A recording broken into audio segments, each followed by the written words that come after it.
Cinema புனிதமானது. நீங்கள் என்ன வெப்சீட்லாம் கண்டிப்பாக நம்ம கிடைக்கும். ஆனால் ஏன்னா அதான் சொல்கிறேன், அது வந்து சீக்கிரம் சில பேருக்கு கிடைச்சிடும், சில பேருக்கு ரொம்ப லேட் ஆகும்.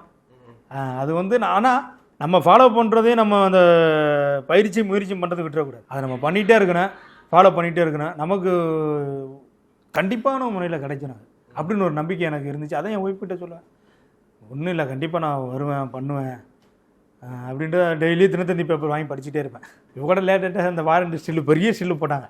நீங்கள் தான் அதில் போஸ்டர்லேயும் இருக்கீங்க, அவரோட உட்காந்துருக்க உடம்பு அந்த பேப்பரில் பார்க்கும்போது அப்போ நான் நினைப்பேன், இந்த பேப்பர் படிக்கும் போது நினைப்பேன் நம்ம ஃபோட்டோ ஒரு நாள் தினத்தந்தியில் வராதா அப்படின்னு.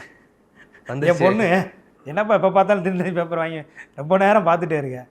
அந்த சின்ன பொண்ணு சொல்லிட்டுமா, இல்லைப்பா அப்பா போட்டா என்ன அப்பா போட்டா பாப்பா அவனுக்கு வேலையில்லை அப்படின்னு சொல்லும்போது அப்புறம் அன்றைக்கி அந்த ஃபோட்டோ வந்து பார்க்கும்போது எனக்கு ரொம்ப பெரிய விஷயம். அது பெரிய ஃபோட்டோ போட்டாங்க. பார்த்துட்டு நிறையா பேர் ஃபோன் பண்ணி அந்த ஃபோட்டோ எடுத்து எனக்கு வாட்ஸ்அப்பில் இது பண்ணி, இது எல்லாமே காரணம் வந்து அதான் பிரசாந்த் நான் வச்சேன், ரெண்டாவது ஒரு மதன் சார், ஒரு விக்கி டேரக்டரு, G5 என் தம்பி,